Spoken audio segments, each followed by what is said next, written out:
자, 우리 기도하겠습니다. 거룩하신 주님, 예수 그리스도의 십자가, 복되고 귀한 십자가를 묵상하는 사순절기를 살면서 오늘 이 아침도 주의 전의 말씀을 삼아 오르게 하시니 참으로 감사드리옵나이다. 부족한 종의 입술을 주장하시고 생명의 말씀을 전하는 도구로만 사용하옵소서. 존귀하신 주님의 이름으로 기도 올려나이다. 아멘. 할렐루야. 네. 앞에 뒤에 예쁜 사랑합니다, 축복합니다 인사하세요.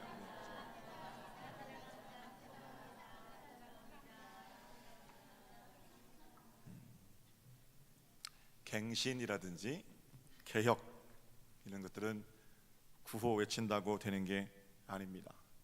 함성 지른다고 되는 것도 아니고 우긴다고 되는 것도 아닙니다. 옳은 말이 필요한 때가 아니고 진정성 있는 삶이 필요한 때입니다. 특별히 믿는 자들에게는 갱신이나 개혁을 위해서는 어떤 흔들리지 않는 원칙이 필요합니다. 오늘은 감리교 속회공과 11과에 있는 내용인데요, 느헤미야를 통해서 개혁과 갱신의 원칙들을 함께 나누어 보겠습니다. 제가 오늘 크게 두 가지 얘기를 할 텐데, 먼저 느헤미야 선지자는 느헤미야는 어떤 사람인가 함께 생각해 볼까요? 솔로몬 이후에 왕국이 북왕국과 남왕국으로 분열되었지요. 그리고 남왕국은 586년 기원 전입니다. 북왕국이 730년경에 멸망했으니까 한 150년 뒤에 남왕국이 바벨로니아에 의해서 멸망당하게 됩니다. 수많은 이스라엘 백성들이 바벨론의 포로로 잡혀가게 됩니다. 눈물로 지내는 세월 속에서 그들을 잡아갔던 바벨론 역시 힘이 약해지고 바벨론은 페르시아에 의해서 다시 멸망당하지요. 그러나 한번 포로는 계속 포로 아니겠어요?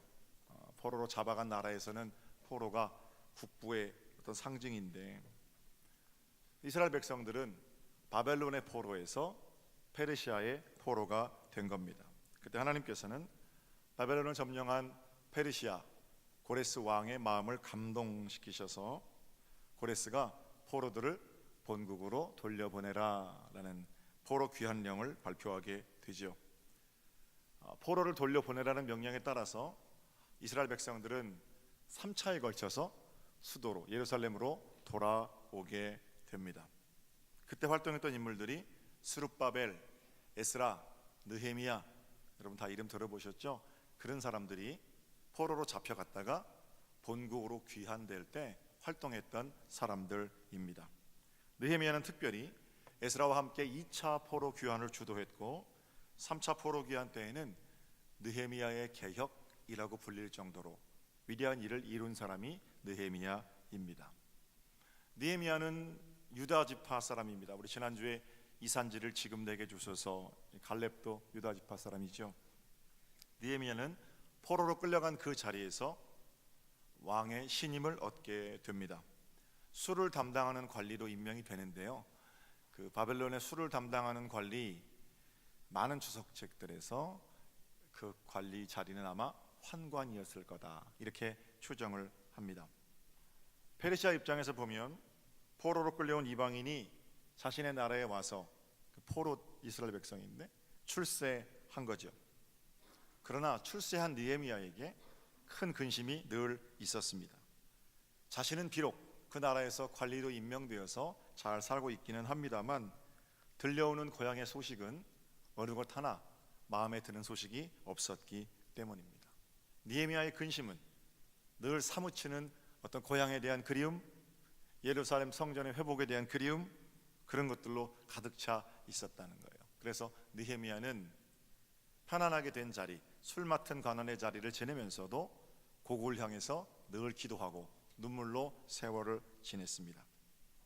그러다가 마침내 왕 앞에 나서게 되지요. 무너진 성전을 돌아볼 수 있도록 폐하 제게 고향으로 돌아갈 기회를 좀 주시지요.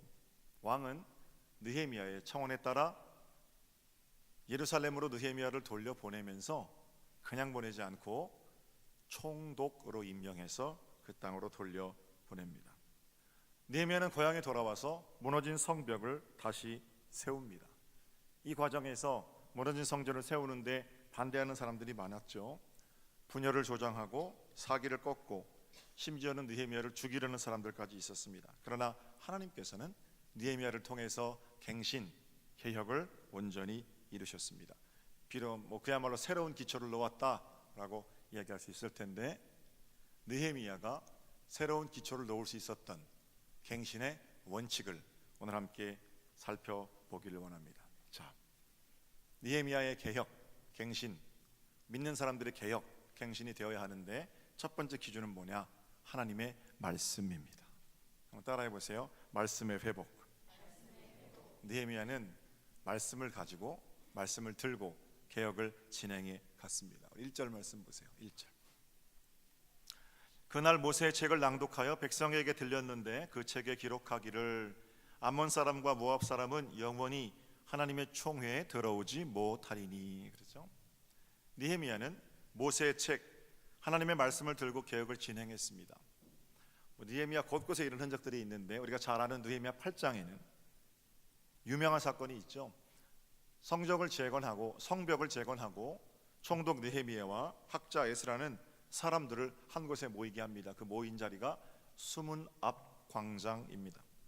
그날은 무너진 성벽이 다시 세워진 것을 기뻐하는 축제의 날입니다. 그런데 함께 기뻐하자고 모인 그 자리에서 사람들이 울기 시작합니다. 그 행사를 더 진행할 수 없을 정도로 통곡 소리가 나기 시작하죠. 왜 우는 겁니까? 8장 8절에 그들이 우는 이유를 이렇게 기록하고 있습니다. 하나님의 율법책을 낭독하고 그 뜻을 해석하여 백성에게 그 낭독하는 것을 다 깨닫게 하니 백성이 율법의 말씀을 듣고 다 우는지라. 기뻐하자고 모인 자리에서 에스라가 하나님의 말씀을 낭독하기 시작하는데 그 말씀 낭독되는 것을 듣고 사람들이 울기 시작했다는 겁니다. 낭독하는 말씀이 깨달아지는 순간 사람들은 눈물로 수문 앞 광장을 적셨다는 겁니다. 왜 울었겠습니까? 그 말씀이 가슴에 들어와 박히고 하나님께서 말씀을 깨닫게 하시는 것이 감동이고 모이게 하시는 것이 은혜고 자신의 죄를 발견한 것이 뉘우쳐지고 그러니까 울지 않았겠습니까? 말씀 앞에 자신을 데려다 놓고 그 말씀의 찔림으로 눈물 흘릴 수 있을 때 그때 갱신을 말해야 하고 개혁도 말해야 합니다. 무엇인가 새롭게 시작되려면, 그리고 그것이 진정성 있는 것이 되려면 시작하는 눈물이 필요합니다. 여러분과 저의 인생이 태어날 때 울면서 시작되었습니다. 어떤 시인은 노래하기를 시작하는 사람들의 눈물은 미래를 바라보는 망원경이다 라고 노래하더라고요. 굉장히 좋은 표현이죠. 말씀을 들고 무엇인가를 새롭게 시작할 때 그 말씀 때문에 흘리는 눈물, 그 눈물로 인해서 내 안에 있는 불순물들이 씻겨 나갑니다. 다른 사람들을 정죄하는 분노의 눈물이 아닙니다. 새로운 세상을 바라고 그 세상에 합당한 자로 내가 먼저 서기 원하는 회개의 눈물입니다. 새롭게 살기를 원하십니까? 갱신, 개혁, 우리 마음 가운데 거기 심장이 뜁니까? 부디 마른 눈으로 갱신을 말하지 마십시오. 거친 소리로 개혁을 외치지도 마십시오. 먼저 말씀 앞에 우리를 가져다 놓고 깨닫는 대로 눈물을 흘리며 나를 포함한 세상을 향해서 총체적 갱신을 외쳐야 할 사명이 믿는 자들에게는 있을 뿐입니다. 나로부터 시작되는 하나님의 나라, 그 복된 일이 갱신이고 개혁이고 그렇습니다. 믿는 자들은 말씀 가지고 끝까지 가는 겁니다. 올해가 종교개혁 501주년인데 1517년을 종교개혁의 원년으로 본다면 중심 인물인 마틴 루터입니다. 로만 카톨릭 사제였던 그는 목숨을 걸고 갱신운동을 펼쳤는데 후에 나중 사람들이 그걸 종교개혁 이렇게 이름 붙여줍니다. 위대한 개신교의 탄생은 나는 개신교를 만들겠다라고 작정하고 거기 힘쓰고 애써서 탄생한 것이 아니고 나는 교회를 새롭게 하겠다라고 흘리는 눈물 위에 하나님께서 새로운 개신교회를 탄생시키신 겁니다. 루터가 했던 개혁을 진행해 가면서 루터가 감당했던 제일 큰 일이 뭔 줄 아세요? 바로 성경 번역입니다. 종교 개혁은 말씀을 나누어 가지는 일로부터 시작되었습니다. 당시 성경은 라틴어로 되어 있었거든요. 그러니까 일반 신자들은 라틴어를 읽을 수 없었고 성직자들도 라틴어를 공부한 사람들은 읽을 수 있었지만 라틴어를 공부하지 않은 사람들은 읽을 수 없기 때문에 성경을 읽지 못했죠. 그래서 어떤 기록에 의하면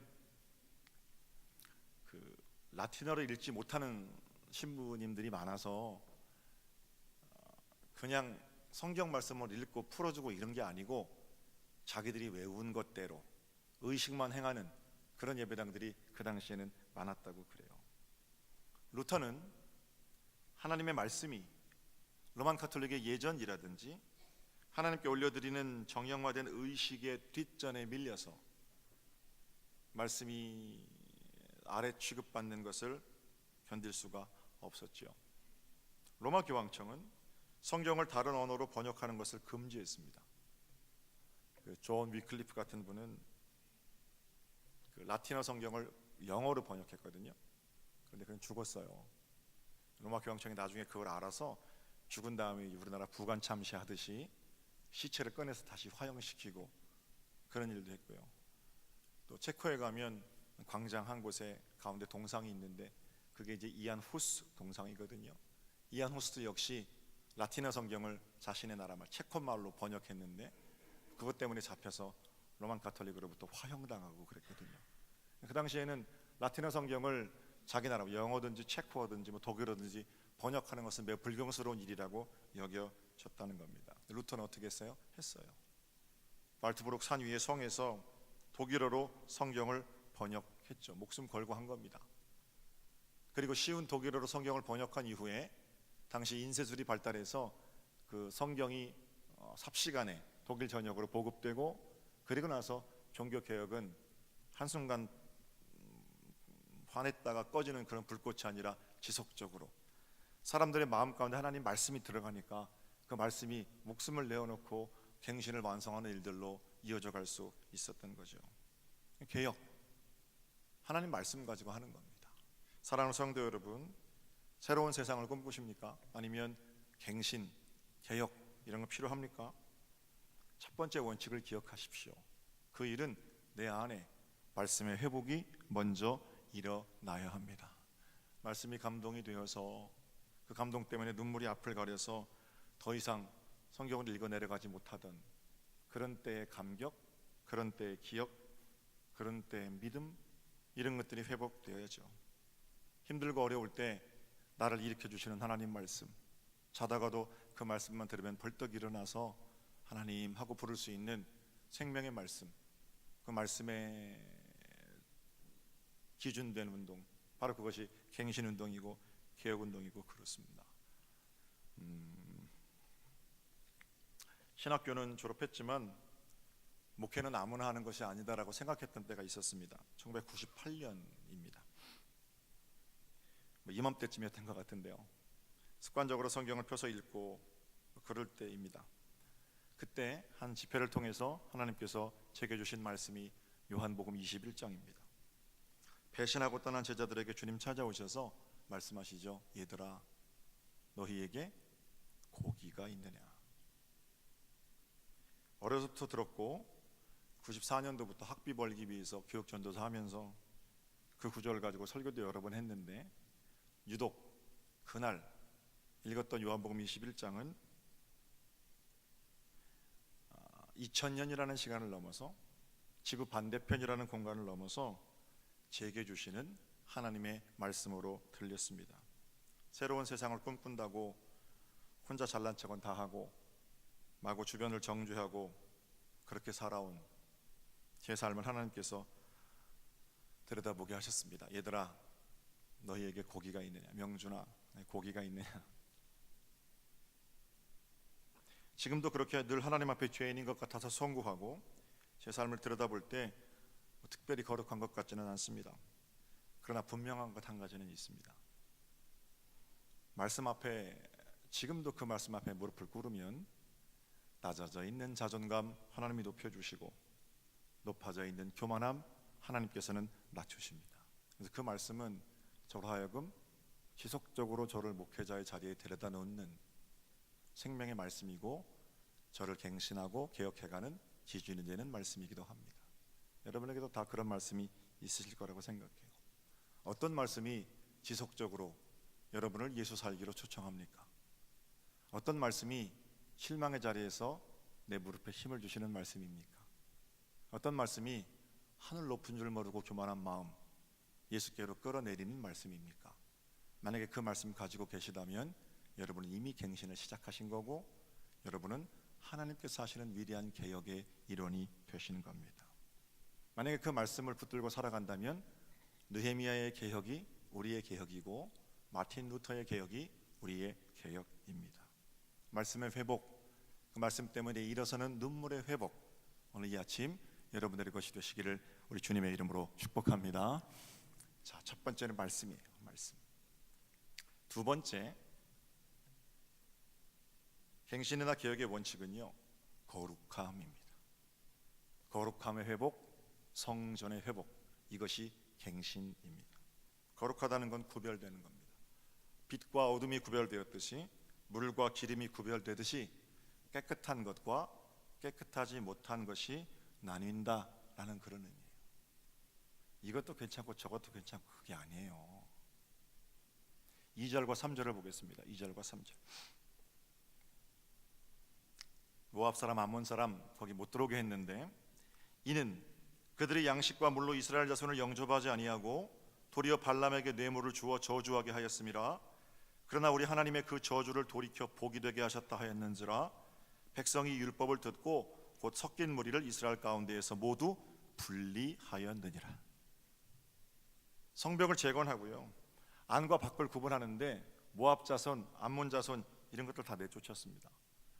그 이유는 그들이 하나님의 사람들에게 뇌물을 주고 하나님 백성을 저주하고 그런 일을 했기 때문입니다. 물론 하나님께서는 그 저주를 돌이켜 오히려 복이 되게 하셨지만 그래도 모압과 암몬 사람들은 내어 쫓으셨어요. 함께 할 수 있는 게 있고 함께 할 수 없는 게 있어요. 개혁이란 더 이상 더러운 것에 자신을 내어주지 않는 겁니다. 저는 우리 서정교 성도님들이 분별의 지혜를 좀 가지셨으면 좋겠어요.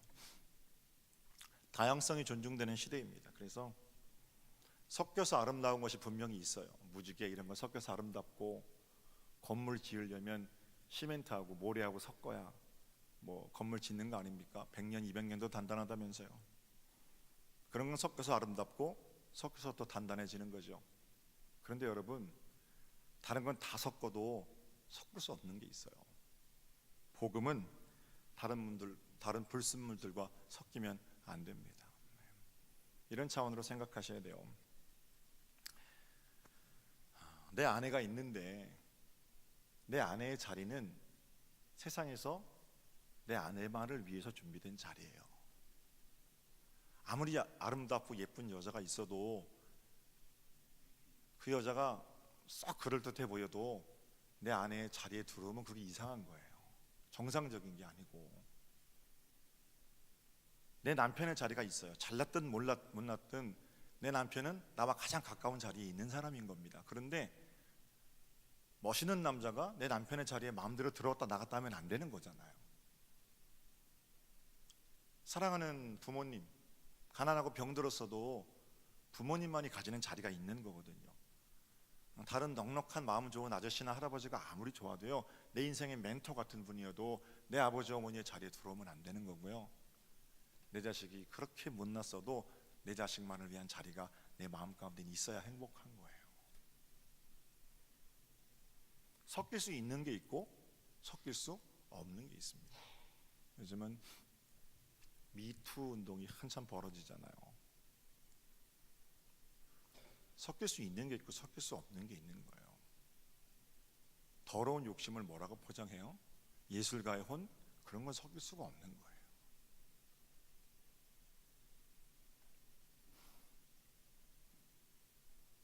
범죄 행위 깨끗하게 인정하고 잘못했습니다 하는 편이 낫죠. 다른 여자를 추행하려고 했다든지 폭력했다든지 거기에 자꾸 뭘 섞는단 말이에요. 그래서 그랬습니다. 저 사람이 이유를 제공했습니다. 세상 사람들이 다 그렇게 그런 건 섞으면 안 되는 거잖아요. 그러니까 모든 것들을 자신이 섞고 싶은 대로 섞어서 자신이 원하는 재료를 만들어내는 거, 그건 마귀가 하는 짓이죠. 하나님의 말씀 앞에 정직하게 나를 좀 데려다 놓고, 거룩하다는 것은 내 안에서 불순물들을 제거하는 거예요. 그렇게 깨끗하게 거룩하게 구별된 자들이 지속적으로 갱신을 말할 수도 있고 개혁을 진행해 갈 수도 있는 거죠. 다른 이로서는 구원에 이르는 길을 주신 법이 없습니다. 예수 그리스도, 그분을 통해서만 우리가 하나님 나라의 안방에 들어갈 수 있어요. 거긴 다른 것들을 섞을 수 없습니다. 예수 믿으면 부자 된다, 그럴 가능성 많죠. 예수 믿으면 건강해진다, 그럴 수도 있습니다. 그런 예수가 구원이라는 사실하고 건강해지고 부자 된다는 거하고는 섞을 수는 없다고 저는 생각해요. 예수님 때문에 지금 내 인생이 총체적으로 갱신되었다, 새로워졌다, 이렇게 말하는 것이 부자 된다, 건강하다 이걸 포함하는 것이긴 하지만 합동은 아니거든요. 자꾸 이상한 것들을 섞어서 복음을 마음대로 비튼단 말입니다. 그러니까 누가복음이나 마가복음이 아니라 내가 복음이 되는 거죠. 느헤미야가 개혁을 진행해 가는데 방해꾼들이 있었습니다. 대표적인 인물이 오늘 13장에 등장하는 도비야라는 인물입니다. 도비야는 느헤미야가 성벽을 재건하지 못하도록 여러 차례 협박 편지를 보내고요, 백성들을 만나서 이상한 소문을 냈고요, 사람들을 대동하고 느헤미야를 위협하기도 하고요, 여하튼 별짓을 다 합니다.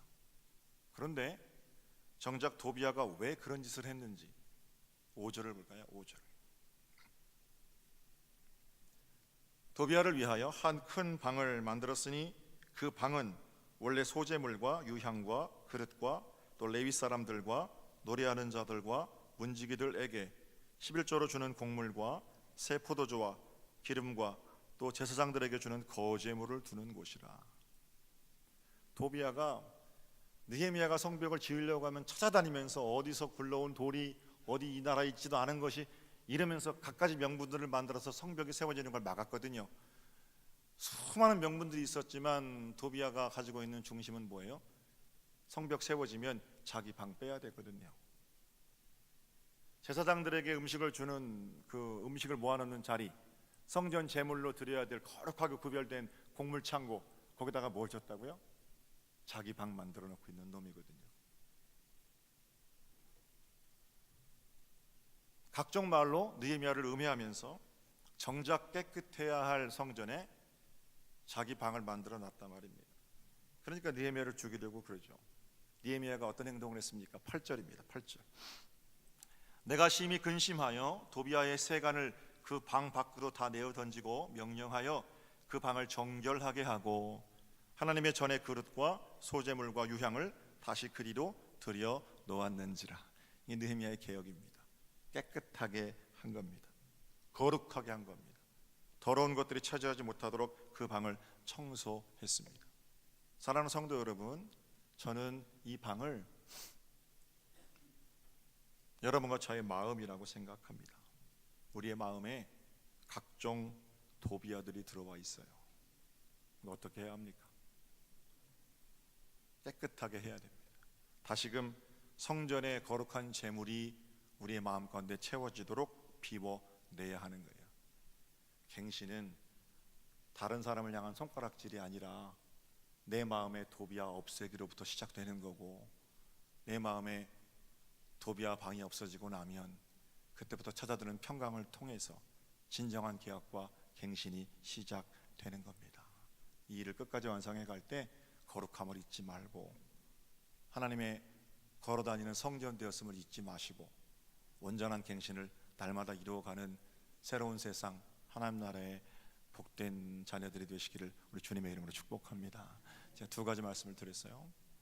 갱신, 말씀 가지고 하는 거고요, 말씀의 회복. 두 번째, 거룩함의 회복. 약한 것들과는 상대도 하지 마세요. 그게 하나님의 거룩함을 지켜가는 길이에요. 이 길로 갱신을 이루어가는 복된 승리가 여러분들의 것이 되시기를 다시 한번 우리 주님의 이름으로 축복합니다. 자, 기도드리겠습니다.